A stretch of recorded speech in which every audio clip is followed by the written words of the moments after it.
force. Hallelujah. Influence is the power to change. To do what? To change. The influence can change your focus. Hallelujah. The influence can change your direction, can change your behaviors, can change your prayers, can change your foundation. Yes. Hallelujah. Amen. Hallelujah. Amen. Influence comes into us to transform our directions. Amen. Hallelujah. Amen. Hallelujah. Amen. Tunaona kwamba the influence that gives power to cause changes without the direct force. You know, sometimes we force things to happen. Hallelujah. Amen. We force things to happen. We don't give God dialogue. Hallelujah. Amen. God to come into your life and transform or change your situation. Hallelujah. Amen. The influence comes from our utterances, our minds. Hallelujah. Amen. Hallelujah. Amen. We can sit together. One person can influence the whole church to change. Hallelujah. Amen. Hallelujah. Amen. We need people like Esther. Esther, she was a woman of courageous. She was a courageous woman. She was a woman of integrity. She was a woman of focus. She was a woman of direction. Amen. Regardless of her situation and her background, how people knew her. Hallelujah. Haijalishi watu wanakujua namna gani. Wachana na maneno ya wanadamu. Wachana na vitina ya wanadamu. Ni wakati wa kusimama katika nafasi yako. Mungu anakutazama wewe. Wewe si mwanadamu aliyekuita. Ni Mungu ndiye amekuita. Si mwanadamu aliyekuita. Ni Mungu ndiye alikuita. Si mwanadamu amekuokoa. Ni Mungu ndiye amekuokoa. Si mwanadamu ndiye alikuua. Ni Mungu ndiye anaye uwezo. Kasama sema. Kasama sema. The influence that God is going to use one into this church. Oh, yes. It is going to change this church. Yes. It is going to change our prayers. Yes. It is going to change our direction. Yes. In the name of Jesus. Yes. Say amen. Amen. Say amen. Amen. Say amen. Amen. Esther alitetea Wayahudi. Wayahudi wakawa wameambuliwa naenda kuuawa. But because of Esther, Esther akamulilia Jehova. Jehova akampatia direction. Esther influenced his people. Na wakagain power in fasting and praying. Amen. Prayers, petitions. Say amen. Amen. Say amen. Amen. Wakati watu wanakusana na kuonyeshana vidole, mwangalie ule. Angalia vile amekaa na wewe uko kwa maombi. Unamuita Jehova. Unamuita Jehova. Unamuita Jehova. The spirit of confusion inaondoka. Sema amen. Sema amen. Hallelujah. Tusikae Wakristo waliochanganyikiwa. Bwana apewe sifa. Amen. Tusitake mambo yaende vile sisi tunavyotaka. Wachilia Jehova achukue nafasi yake. Mungu ana uwezo wa kutenda. Mungu ana uwezo wa kubadilisha. Mungu ana uwezo wa kujenga. Sema amen. Sema amen. Bwana apewe sifa. Esther through her influence ilifanya mjomba wake alikuwa anaitwa nani? Mordekai.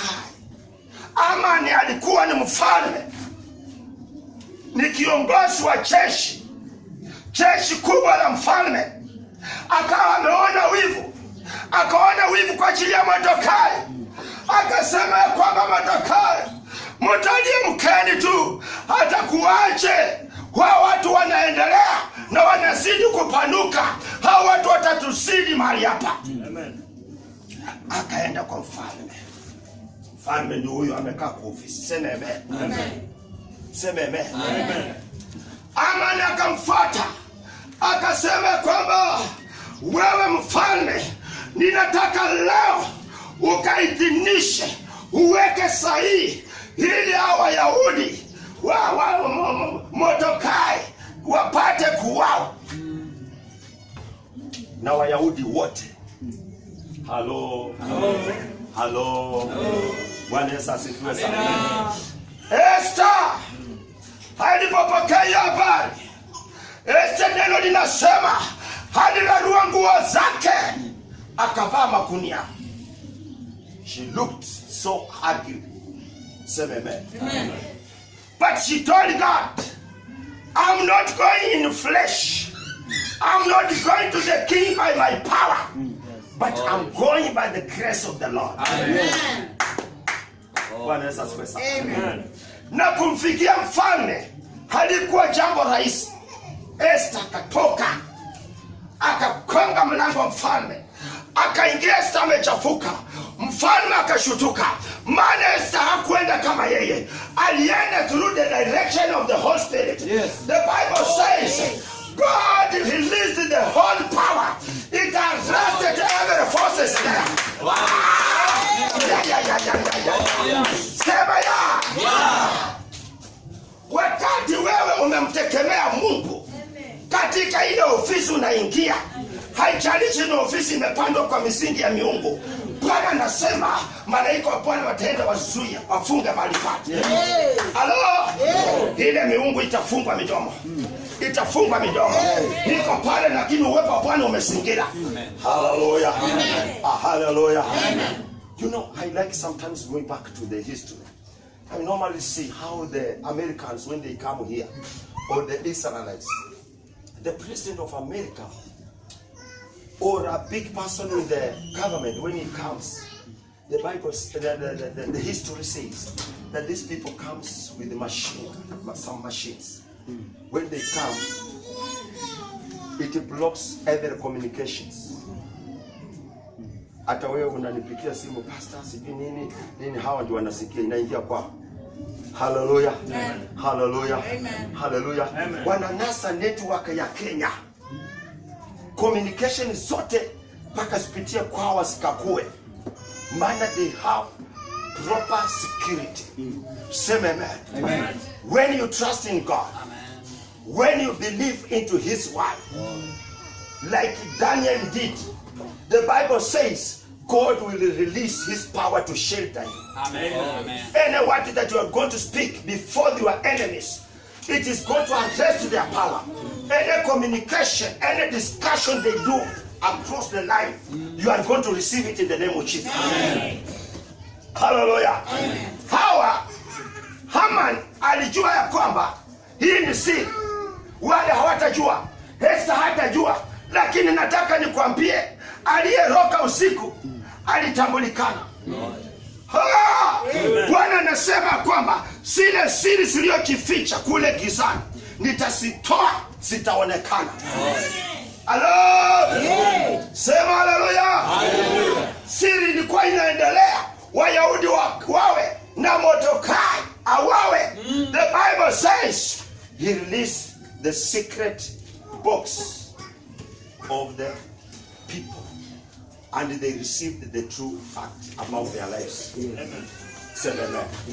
Say amen. Say amen. Neno linasema ya kwamba baada ya Esther kwenda kwa mfalme, Esther akasema, mfalme, itakuwaje Wayahudi wawawe pamoja na Mordekai? Mordekai akiwa ni mjomba wangu. Hallelujah. Mfalme akasema, kwa nini? Haman ashamaliza kupasisha ya kwamba wawawe. Akasema, muita Haman hapa. Haman akaitwa. Kuja hapa Haman. Kuja. Haman akaitwa. Hallelujah. This is the king. Esther, she's there. Church, look here. This is a very interesting story. It is a very magnetic message. Hallelujah. Amen. Now this is the king. This is Haman. Hello? Mordekai is there resting. Yeye anajua kwamba Mungu wangu anatenda. Unajua Mordekai ndio sababu ya pasi. Amen. Hallelujah.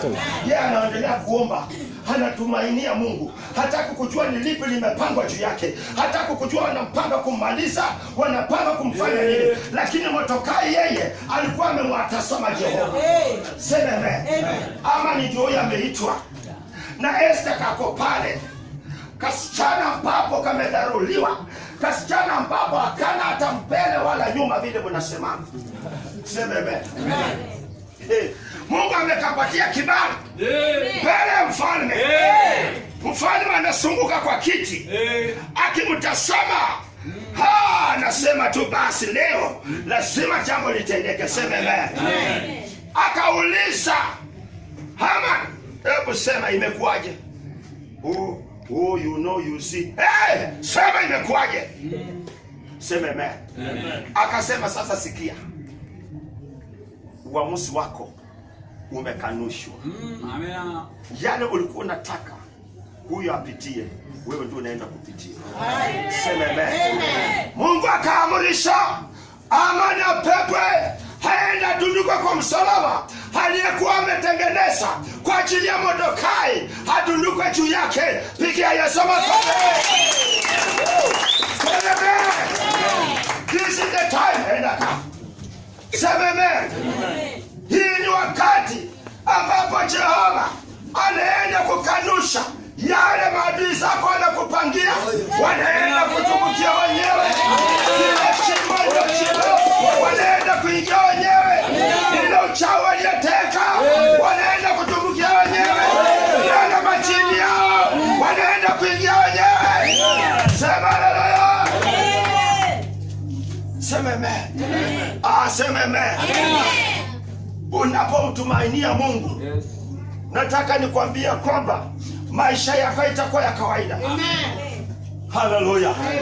Viongozi, kubali kutukanwa, kubali kuambiwa, lakini mtasome Mungu wako. Mungu wako ndiye anajua ukweli wako. Mungu wako ndiye anajua tabia zako. Mungu wako ndiye anajua wokovu wako. Haleluya. Haleluya. Yanayotendeka haijaanza na revelation ujamaa, ni mambo yako. Go back in the Bible, you will see these things are there. Sema amen. Sema amen. Sema amen. Bwana Yesu asifiwe sana. Mungu utaka kujaribu imani yetu, aone ya kwamba imani yetu iko wapi. Bwana Yesu asifiwe sana. Bwana Yesu asifiwe sana. Tuwe wepesi wa kusikia na tusiwe wepesi wa kutenda, maana tutakutana na mambo ambayo hatukutarajia. Sema amen. In the book of Deuteronomy says that do not touch the anointed ones. Bwana Yesu asifiwe. Bwana Yesu asifiwe. When you see somebody like Moses really in the really said he did a mistake. Moses alichukua akaenda akaoa mke wa ndugu yake. Bwana Yesu asifiwe sana. Bwana Yesu asifiwe sana. Kuna mtu anaitwa Haron na kuna mtu anaitwa Miriam. Sidhani kama hapo wako. Kuna Haron na Miriam hapa. Kuna Haron na Miriam hapa. Mbona mnanyamaza? Haleluya. Haleluya. Haleluya. Neno la Bwana linasema ya kwamba baada ya hayo Haroni na Miriam wakasema itakuwaje mambo haya ambayo Musa ameyatenda. Bwana apewe sifa. Bwana Yesu apewe sifa. Bwana Yesu apewe sifa. Unajua hawa wako katika kimwili. They are fighting in flesh. They are not in spirit. Sema amen. Wakasema kwamba Musa sasa, sisi tunaona kwamba Musa sasa yeye aondoke. Wakampiga Musa vita. Lakini neno linasema Mungu alipoinua mkono wake, ukoma ulimwangukia nani? Mariamu. Kwa nini kamwangukia Mariamu?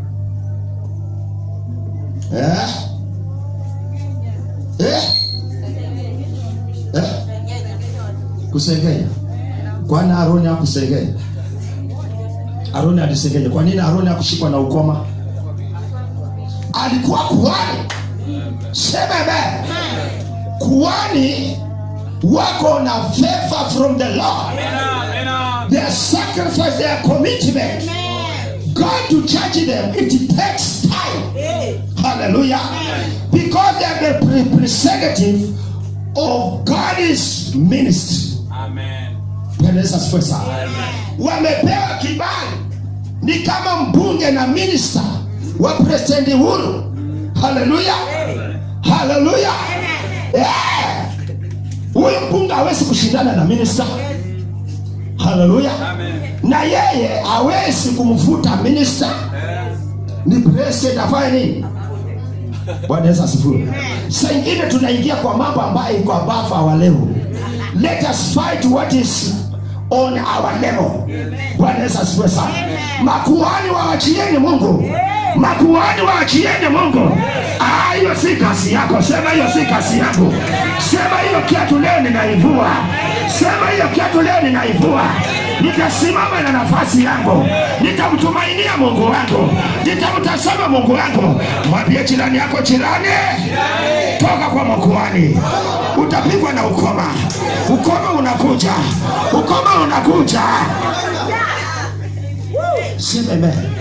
Huyo kuhani unayempika vita alikuombea wewe, ulikuwa umerukwa kichwa, Mungu akakufungua. Leo hii kwa ajili umeona jambo fulani kwake, wewe tu unasunda miti, unapeleka tuneno, unainua mdomo. Ninasema ile mdomo itatoka na ibaki hivi. Sema amen. Sema amen. By the way, you should know that a pastor, a bishop, archbishop, regardless of the title, is not above the ruling of God. Bwana Yesu asifiwe. Hallelujah. And the Bible declares everybody has sinned before God. Kuanzia kwa yule taraji unayejua mpaka kufika hata kwa yule mtoto wa Sunday school. Hallelujah. Lakini kwa ajili ya neema ya Bwana, kwa ajili ya seeking forgiveness and reconciliation, repentance and reconciliation, God is going to grant you. God is going to lift you. God is going to empower you. God is going to bless you. Say amen. People will remain with their CV. Hawajui the costs of the pastor ama kuhani katika kanisa. Bwana Yesu asifiwe sana. Amen. Wewe daily unakula, kuhani maybe kwa wiki anakula mara 2. Hizo siku zingine iko kwa maombi. Wakati wewe unalala saa 6 usiku unangorota, kuhani iko anangojea malaika wa Bwana. Anasema tu, Mungu wa Israeli, ulinipa kazi hiyo ukanichukua. Nijaze na uwepo, nijaze na mafuta. Wewe maneno yako itafanya nini? Itafanya nini? Haitatoa hata toni ya mafuta aliyepakwa. Amen. Situambiane ukweli. Fanya vitina vyako. Nasema kwamba mtu afanye vitina. Toa watu wote unayetaka. Chukua kundi lako unalotaka. Lakini neno linasema ya kwamba hata kama itabaki mawe, nitahubiri mawe ya Mungu atabadilisha. Yatanisifu kwa jina la Yesu. Yatabadilika in the name of Jesus. Sema amen. Sema amen. Unajua kuhani with you without you atakuwa kuhani tu. Amen. Kuhani si lazima uwe na watu.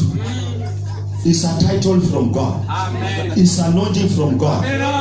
With you without you, yes, I remain kuhani. Amen. Amen. Sema amen. Sema amen. Wewe fanya uamuzi wako, but it shall never change my foundation. Amen.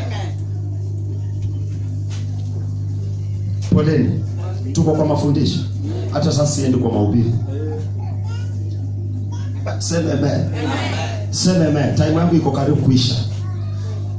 Neno la Bwana linasema licha na kuwa kwamba huyu mama pamoja na Aaron walikaa wakasengenya kuhani ya Mungu. Lakini kumbuka, wakati Mungu anamchukua Musa, alimchukua nani? Aaron. Akamwambia Aaron, listen, unajua nataka niwaambie kitu. Kujeni hapa. Just come here. Simama hapa. Simama hapa mbele. Kuja. Fuata hapa. Kuja, fuata hapa nyuma.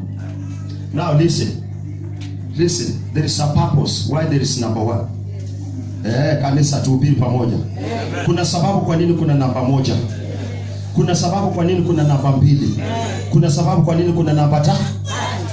Na kama sitaendelea mpaka hata 20 na 100. Lakini hii namba one ni lazima ipewe nafasi yake. Amen. Iheshimiwe. Amen. Anaweza kuwa ni mfupi zaidi, namba 2 ni mrefu zaidi na alafu ni kibongo. Lakini sasa Mungu aangalie hayo. Sema amen. Unajua vile Mungu anavyoona, sisi tunaona. Hallelujah. Amen. Lakini hata huyu kama ni mrefu na ni kibonge, aheshimu mafuta yaliyo hapa. Amen. That is why God said that you will be number 1, you will be number 2, you will be number 3, hadi number 4, 5, 6 hatutaki kujua. Kama Mungu amekuchagua kuwa number 4 utakuwa tu, nenda pale. Nenda hata wewe wakuone. Siwende na wewe kimbia haraka, hii ni mafuta unachelewa. Bwana Yesu asifiwe sana.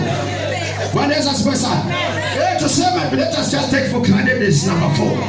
Number 4, you should respect the anointing that is here. Number 3, you should respect the anointing that is here. Number 1, respect the anointing that is here. Now wewe respect the anointing that is here. Wewe wachini na mambo ya utoto, ujinga huu. Haitatupeleka mahali. We are just wasting our time. Let me tell you. Number 1 is anointed by God himself. Maybe number 1, he has anointed him. And that is the true fact. Hallelujah. Amen. He is the one to anoint him, and then God will do us. Amen. Yes. One is as first. Because now is the spiritual guidance of the church. The anointing that God has poured on him. It is more. It is more. Na usikubali huyu hii mafuta ilia machozi yake kitondoka, hiyo ni laana kubwa, ni kama ukoma. That is leprosy. I want to tell you people, let us be divine in spirit. Tuache mambo ya kuona mambo kimwili. You don't know the commitment, the covenant of this number 1 he made with God. Hii ni siri yake, anatunza maagano yake na Mungu. Amen. Sema amen. Aibu akasema nilikuja bure na nitaenda bure. Bwana Yesu asifiwe sana. Amen. Bwana Yesu asifiwe sana. Amen. Bwana Yesu asifiwe sana. Amen. Bwana mseme amen. Bwana Yesu asifiwe sana. Hallelujah. Hallelujah. Hallelujah. Hallelujah. Unajua the anointing of God does not recognize any other person apart from you. Maybe your wife, maybe your child. The anointing of the Lord recognizes you as a person. Bwana Yesu asifiwe. Maana huyu aliitwa peke yake. Wewe uliitwa peke yako. Hukuitwa na ndugu yako, hukuitwa na mama yako, hukuitwa na baba yako, hukuitwa na mke wako, hukuitwa na mtoto wako. Amen. Uliitwa na nani? And that is why, see, wacha niwaambie kitu moja. Hata sijui kwa nini hii maneno inaporomoka. Na nyinyi mtasimama vile, mtakuwa maaskari hapa. Si mtakuwa na upili na nyinyi mmekaa.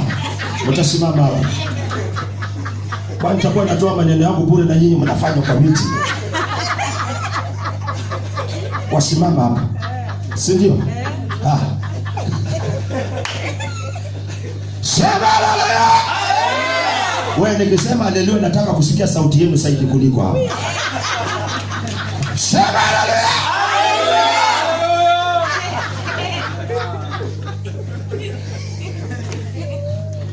Bwana Yesu asifiwe sana.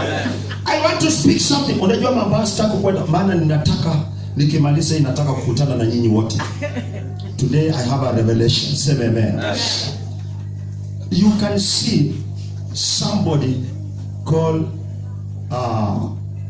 Job. Job, when he was sick, you know the wife declared that Job, mkufuru Mungu wako ukufe. Amen. Hiyo ndio ilikuwa mawazo yake tu. Maybe the wife aliona atachopa kifa. Hivi mmebaki kidogo vitakuwa vyangu tu. Basi sasa ni kama anakula mali yote inaisha kwa magonjwa. Sema amen. Sema amen. Let me tell you one thing. There is a pastor. Naambia mambo haya, mimi nimelia machozi. Na pray for the pastors. Wacheni kuona neno likifanyika kwa pastor, wewe inakuwa furaha kwako. Inakuwa ndio sidia kutembea mtaani. Unaona kule kwa pastor kwetu.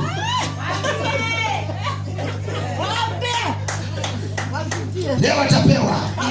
Ni wape ni siwape.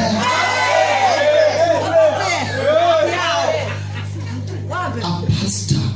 This guy I know him. Mke Jusi ameenda akachukua ndugu zake. Wakati wakapepa kila kitu kwa nyumba. Kwa nini? Pastor ule ni maskini. The wife anafanya kazi kwa cottages kule Nyali. Na kule kumbe bibi amepata mzungu. No, I'm telling the truth. Niko kwa madhabahu. This is not a story. Ni kitu nimeona na macho yangu. Pastor amekuja Wednesday, watu wakawa wamejaa. Nikamwambia, you are anointed man of God. Start, I don't want you to mix with these people. You just go. I'm going to commit on Tuesday, on Thursday. Nikutane na wewe hapa. Pastor amekuja. Tumeanza kulia wote. Yaani hata mimi pia ni What I heard from him ilishinda anointing yangu, nikaanza kulia. Mke ambaye mumefunganishana naye harusi amesema kwa magonjwa, kwa lolote nitavumilia. Sema amen. Leo hii kwa vile huna pesa kununua mobile, mke anakuona wewe ni maskini. Mzungu anatumana pesa. Pastor ka witness the money ambapo mama ametumaniwa. Number one, kwanza alimdanganya. Huyu mzungu anataka kutusaidia, anataka niende na yeye kwa maana kwa zile cottages anafanya. Pastor Roy kakataa, akasema hapana mama, sasa mimi ni mhuduma. Sasa ukienda huduma itakuwaje na takana? Ni kama neema ya Mungu. Angekuwa mwingine akasema kwenda ukienda Ulaya tutakuwa matajiri. Unajua kuna wanaume nusu. Na kuna mapasta nusu. Wanayekimbizana na nini? Na mali ya ulimwengu. Now, the pastor alikataa. Now, mama amekuwa akitafuta visababu. Sometimes akiongea na simu anatoka nje. Pastor anauliza, mama, what is the problem? Wanaweza spesa. Pastor huyu amebaki tu yeye na dada yake. The whole family wamekufa. Ndugu yake amekufa last year na accident ya pikipiki. Now amebaki yeye na dada yake. Kweli ni watu ambapo their background iko chini. Baba alikufa kitambo. So pastor, mama anasema ya kwamba kwanza ameorganize na caretaker. Pastor amepitiliwa miezi miwili kulipa. Ameorganize na caretaker, na caretaker ni wakwao. Aende wafuruke pastor kwa nyumba. Wanaitwa hawa, sema wao. Sema hawa. Unajua mna majina nyingi. Sisi ndio tulipewa mwanadamu. Hii ni hawa. Sema hawa.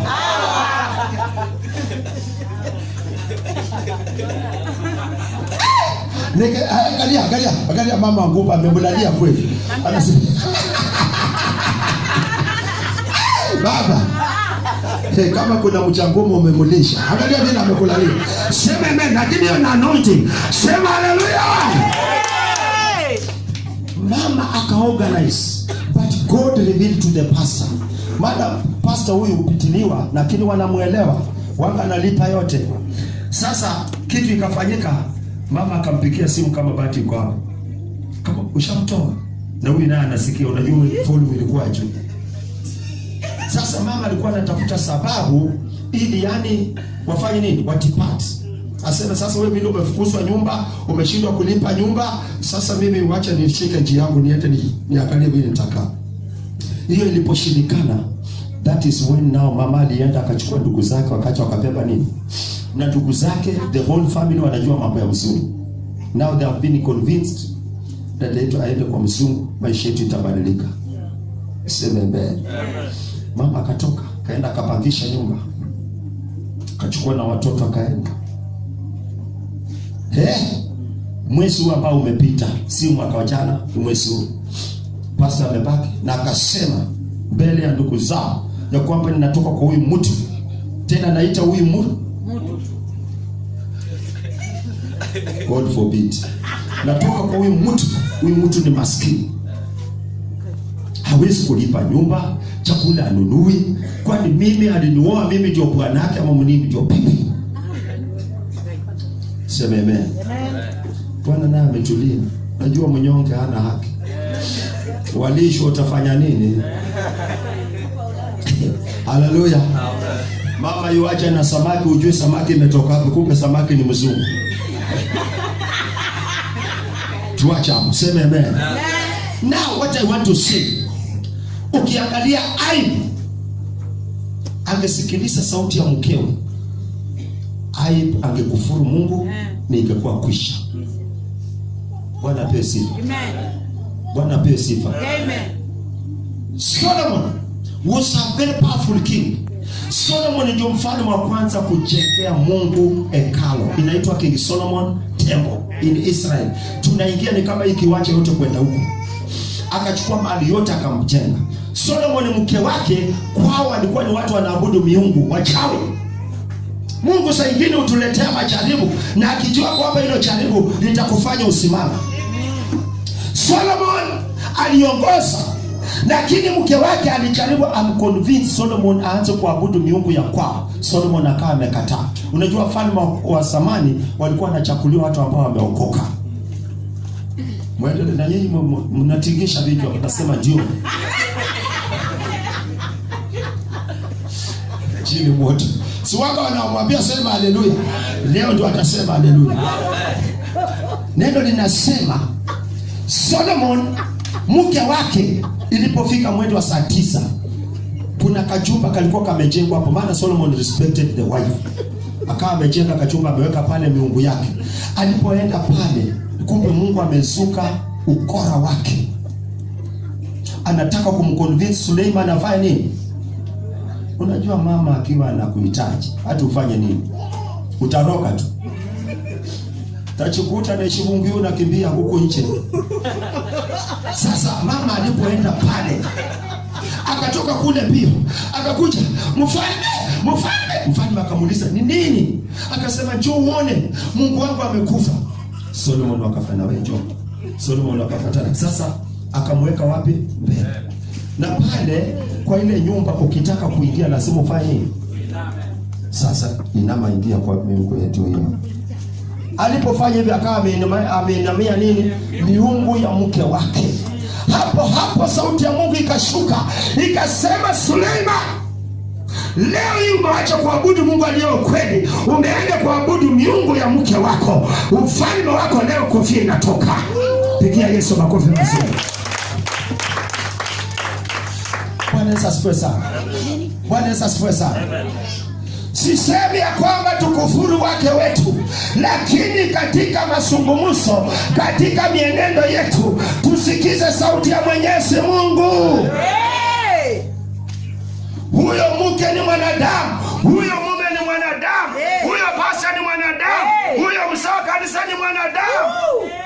Jambo likifanyika tusilikimbilie, tuliombee, tuchengane. Amen. Usione yale mabaya siku moja.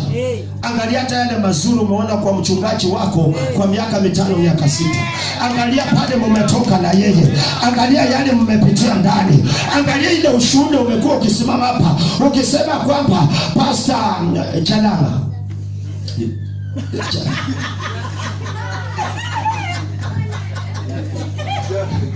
Nataka ile nyingine ya nyumbani, najua chafe. Inaitwa changanga.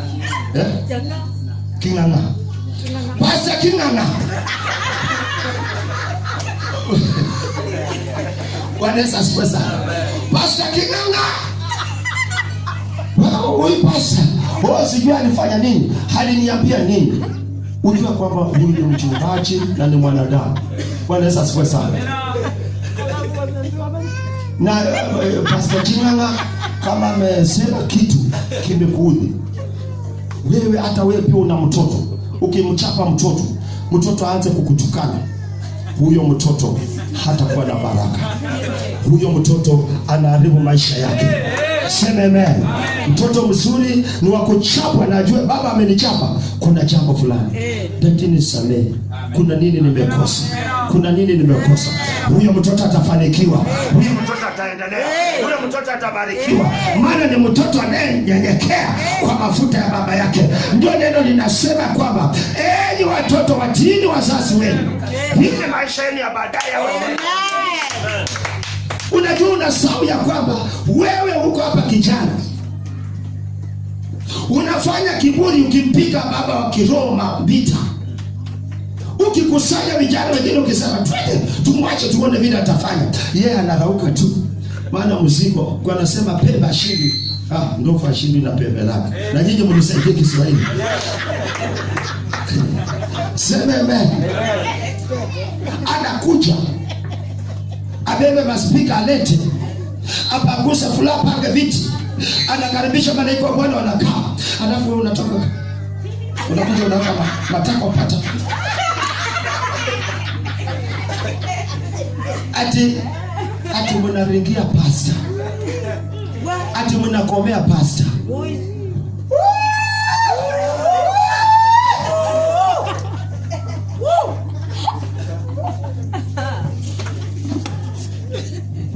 Don't waste your time. Mwambie jirani yako don't waste your time. Kaa pale pale ulipo ngojea baraka zako. Bwana Yesu asifiwe sana. Bwana Yesu asifiwe sana. Bwana Yesu asifiwe sana. Unaweza kaa sasa. Umefanya amen nzuri sana. Wapigieni wachungaji makofi mazuri. Pigieni wapako mafuta makofi wewe. Sema amen. Sema amen. Nataka kusema ya kwamba watashindana na wewe hata kuweza. Watapigana na wewe hata kuweza. Watang'ang'ana na wewe hata kuweza.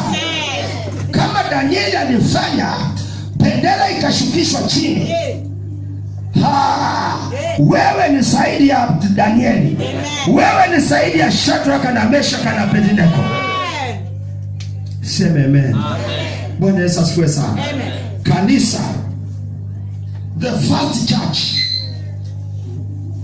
it moved in unity. Unity is power.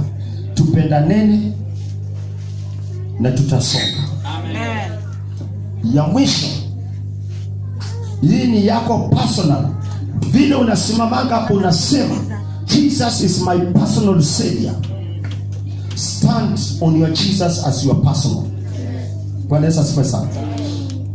Wewe ulipokuja hapa, jiulize katika moyo wako, ulikuja nini? What made you to come here? That is the question. If you came to worship God, worship your God. Yale yanatendeka hapo wachana naye. Yale ya huyu wachana naye. That is not your work. Hallelujah. Hallelujah. Hata wewe akitaka kuja akunie kwa kita aende, wachana naye. Si anajua kwa nini amefanya hivyo. Endelea kuomba. Mungu wako hataacha kukubariki shauri ya mafi yako. Wacha hale mafi jayo. Mwambie endelea.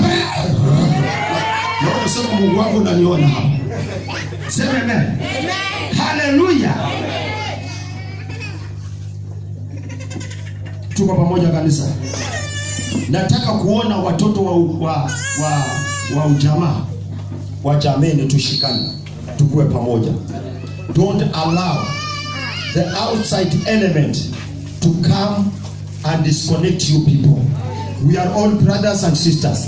Mr. Humba, nafurahia baba nikikuona na mama. I thank you, I salute you people. Hey. Unajua hawa ndio waanzilisha. This is a very tough thing. Unajua saa nyingine wanasema usione paka amenyeshoka kaona ni chui. Nini? Unajua Uswahili unanishika. Usione nini? Hebu ongea wewe. Usione nini imenyesha? Chui. Sema ingwe. Ingwe. Usione chui amenyesha ukaona ni paka. Utaenda utaona amekung'ata. I want to salute you people. When I see you here, I'm happy. Bwana Yesu asifiwe sana. Na wengine wote tushikane pamoja. Ile roho mlikuwa nayo, Mzee Rumba, ile roho umesimama nayo hii kanisa mahali imefika, kama ungerekareka, ungesikia ya wanadamu, ungesikia ya ukoo wako, ungesikia ya kwenu, hii kanisa ingekuwa iko hivi. Situmpigie mzee Rumba makofi mazuri jamani. Haleluya. Na mlifanya hivyo kwa ajili ya kwamba kanisa hii imeleta mwangaza katika maisha yenu. Amen. Haleluya. Haleluya. Amen. Haleluya. Amen. Haleluya. Amen. Saa ingine tukumbuke yale ambayo tumebarikiwa, matunda ambayo tumevuna hapa. Vitu gani vinatoboka tuputu? Kanisa wani. Vitu vinatoboka tu ni makutu. Panesa spesa. Let us not stick on one thing. Tuangalie ni jambo gani ambalo mtu ambaye amefaidika hapa kwa jambo lolote. Inua mkono wako. It is a holy church. Panesa spesa. Simutipikie makofi.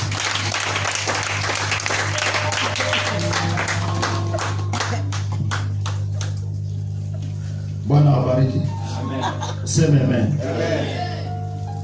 Nataka nisome mambo haya, andika chini, mimi namaliza.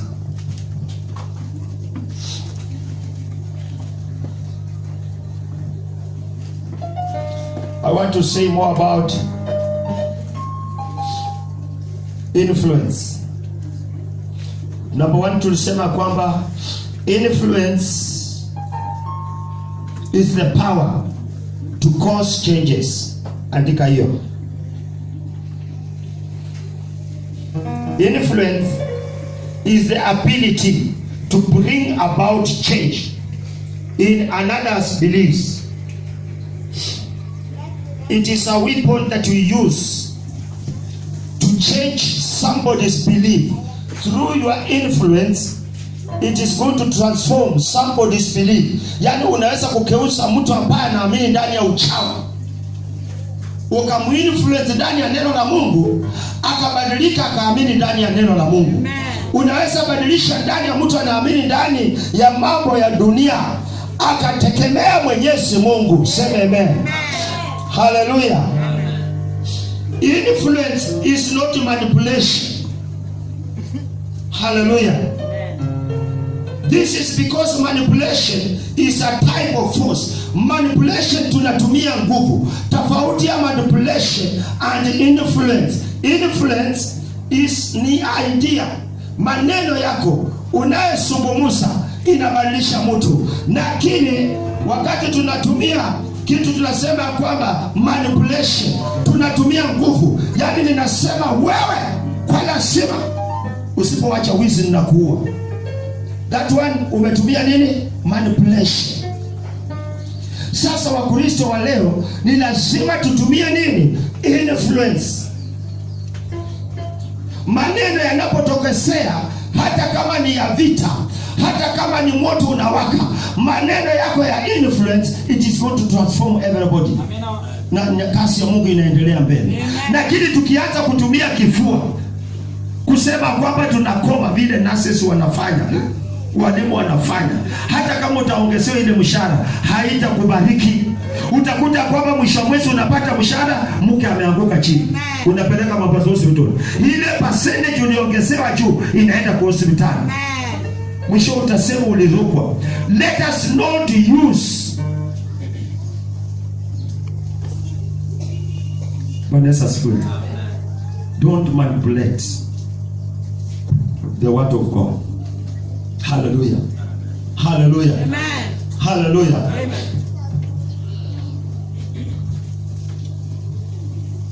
Neno linasema kwamba but even stable pressure is being existed, it is not influence and is not truly leading. Uongozi wetu hatutatumia njia ya manipulation, tutatumia influence, kuchengana na kupatiana mwongozo. Please baba, najua unapenda hiyo sana, utahubiri baadaye nikimaliza. Tunatumia nini? Influence. hatutumii manipulation katika jambo lolote linalokuja. Iwe mchungaji unasimama kwa madhabahu, tumia influence, waachilia influence ndani ya watu, watu watabarikiwa. Wakati unapotumia manipulation, yani unaona the only solution ni kumfukuza huyu, that is manipulation. Atoke aende. No, that is not the cause. We are not supposed to lead like that. Mimi ni baba sasa, ninalainisha pande yote, si kweli? Kumtoa huyu is not a solution. Running away from problem is not solving the problem. Hiyo shida itakuandama. Huyu atatoka hapa, ataenda kanisa lingine, ana ile tabia, ataanza kule, atafukuzwa, ataenda ingine, mwisho atakuwa msumbiki huyu, ataanza kunyonga watu. Nani aliyefanya? Ni mchungaji. Anaona sasa nimekataliwa na makanisa yote panga kwa pacha. Anaona mrembo anang'ara hivi, kwanza anashika hiyo nywele, ngoja kwanza ipaki kuchoa kipande. Ndio amwambia sasa, ukitaka nikurudishie nywele lete 10,000. Bwana Yesu asifiwe sana. This is a fact to everybody in this church. Pastors, leaders and the congregation. Let us not manipulate the people of God. Watoto watoshani. Mtu akasema ndani ya tumbo la mama kuna vyumba vingi. Utatoa mwingine hata hujaongea ameanza. Ushaanza mambo yako. Mpende hivyo. Mpende hivyo. Wewe ni baba, wewe ni mama. Mpende hivyo. Mtoto ni wako, mtoto ni mtoto. Sema amen. Si kusema wewe sasa unashindana na mimi nitakuta. Unajua kusema ukweli. Hata afanye nini hawezi kuchukua ile leo ndani yangu. Hawezi. It is very true. My call is my call. Nobody can take it. Mafuta iliyo ndani yangu hata mkingangana na hamuyo apati. Wewe omba upewe yako. Na pastor, heshimu, you pastors, respect your position. Mumepewa nafasi hii kuongoza hawa watoto waone mwangaza.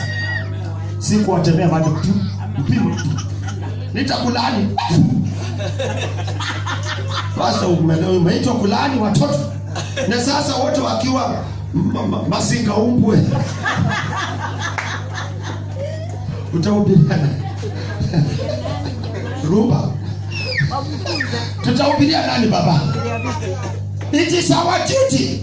Tujenge vijana, tujenge kanisa, tujenge viongozi. Maana mafuta ambayo Bwana ameweka ndani yako ni ya kujenga hawa. Na hawa watajenga kanisa.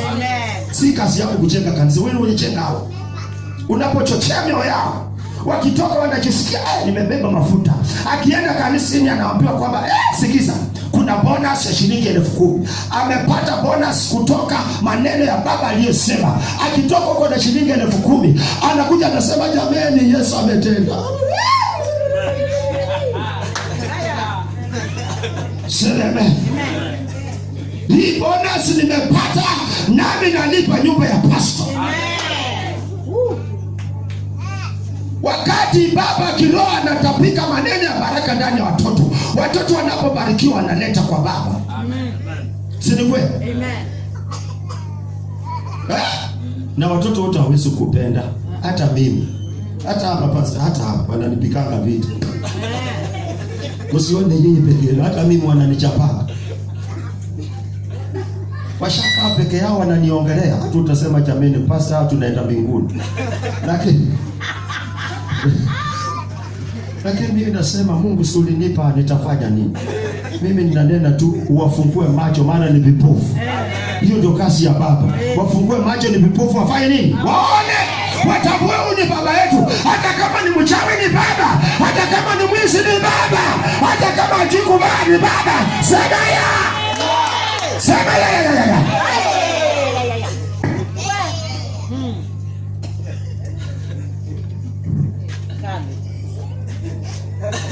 Sasa wewe ni minister, umekaa na sudi yako. Baba kama nitekulia. Hapo naambia maskati, chukua hili msee weka kando. Let me finish. Brigadier Mulinde, mimi nishaenda paka kwao Kathiani kule Machakos. Kathiani nimefika paka kwa Goma ya General Mulinde.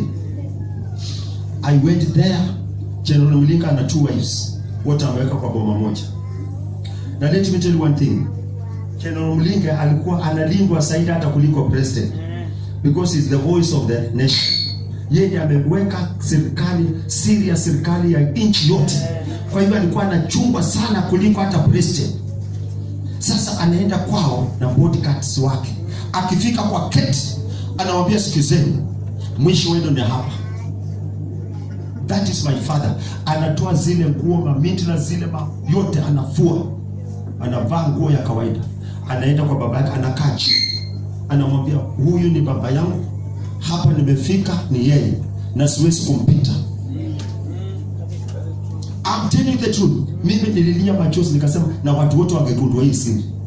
Sasa leo hii ati wewe umewekwa kuwa mzee wa mtaa, ati mama uje mzee wa mtaa. Sasa anajifanya hata babangu nitakufunga wewe. Ataka joka mama kamta. Hebu simama na wewe. Ati ujamaa ameweka huyu ndio mama wa mtaa. Unajua siku nilienda nyumbani nikakuta mama mwingine na nilishikilia nikamwambia wewe acha ujinga wako. Na mama wa mtaa wako. Bwana Yesu asifiwe sana. Sasa unakuta huyu anaona mama yake kuwa takata. Ati kwa vile ni mama wa mtaa. Wewe wachana na hiyo. Mama ni mama, baba ni baba. Tuheshimu wazazi wetu, maisha yetu yabarikiwe. Tuheshimu wazazi wetu, tukutane na baraka zetu. Tuheshimu wazazi wetu, tuinuliwe, tung'are, tubarikiwe in the name of Jesus. Yale ya mzazi kuna yule wa kumwachia. Si kazi yako. Bwana Yesu asifiwe sana. Bwana Yesu asifiwe sana. Na wazazi tusiokope kufundisha watoto. Jana nimekuwa na mama mwingine. She's my cousin. Okay, wali separate with the husband. Sasa na kijana first born. Baba anafanya kazi ya usiku. Na kuna jirani mzee ana mtoto wake msichana ametoka nyumbani, alifanya form 4. Bwana Yesu asifiwe sana. Mambo mengine ambapo wazazi tunakosa kufundisha watoto alafu inaleta shida. Mambo yamefanyika ya maajabu. Kumbe kijana wakati baba anaenda na anasema sasa mimi ni mwanaume, naleta msichana kwa kitanda ya baba. Mtoto msichana amezaa, mtoto anatembea. Sasa baba alikuwa hana habari, maana wazazi nyinyi hamuna time na watoto wenu. Na hii ni fundisho. Baba ni lazima ukae na watoto wako wa kiume, fundisha watoto. Mama kaa na watoto wako wa kike, fundisha watoto. Bwana Yesu asifiwe sana. Huyu ni mtoto amezaliwa hapa hana habari. Wewe niambia amebeba laana gani?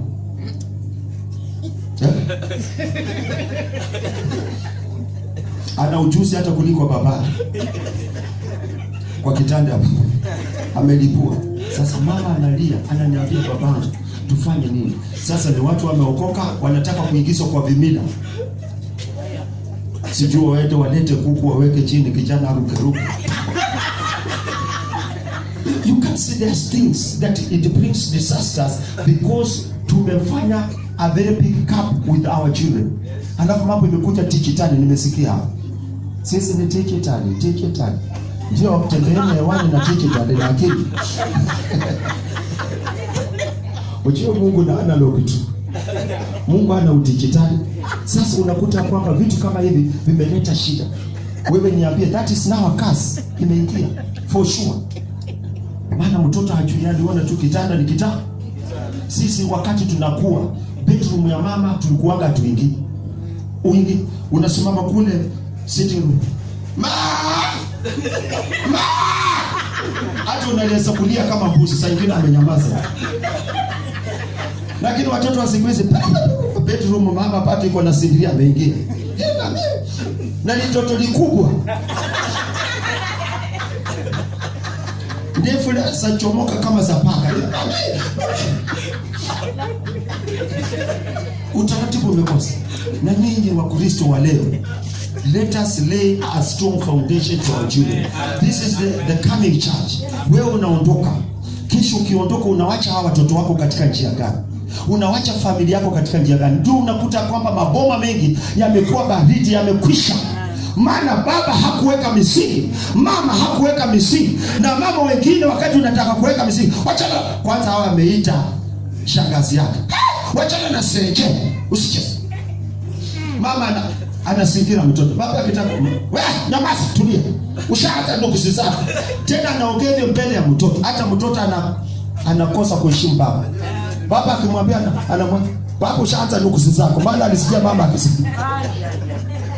Tafadhali kanisa, wokovu ni wa mwangaza. Wokovu isitufanye tuwe wajinga. We are becoming stupid before God because of our salvation. Wanasema ya kwamba yani tunaona vitu na mtoto anafanya, watoto wamekuwa advanced. Nimeona juzi mtoto wa miaka 10 iko mimba. 10 years. Iko mimba, iko sawa kabisa, hata matiti ishashuka. Mimi naangalia nasema jamii hii dunia tunaenda wapi? Kamekaa kama paka. Sasa wewe kuzaa wanaenda kufuruta na forklift ama wanatafanya? Unamhurumia? What is happening in the society? Parents tumejiweka ni mambo ya aibu. Ni aibu. Mtoto anakuwa anaendelea tu hata ajielewe. Kuna wengine hata wananyapa hapa, unakuta mambo yake inamwanzia hapa, hata ajielewe. Tena anakuja hapa mbele, damu zinatoka hapa naye. Kaile shangwe.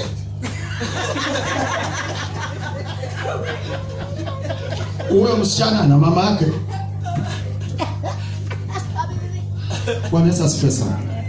We must teach our children. Tafadhali wachungaji, wazazi, tufundishe watoto wetu. Tuwalee katika njia iliyo ya sawa. You are the person to lay a strong foundation for your children, for your family. Wanaweza stress. Tumebarikiwa. Amen. Tumebarikiwa. Amen. Tumebarikiwa. Amen. Siku nyingine nitarudi. Mungu awabariki sana.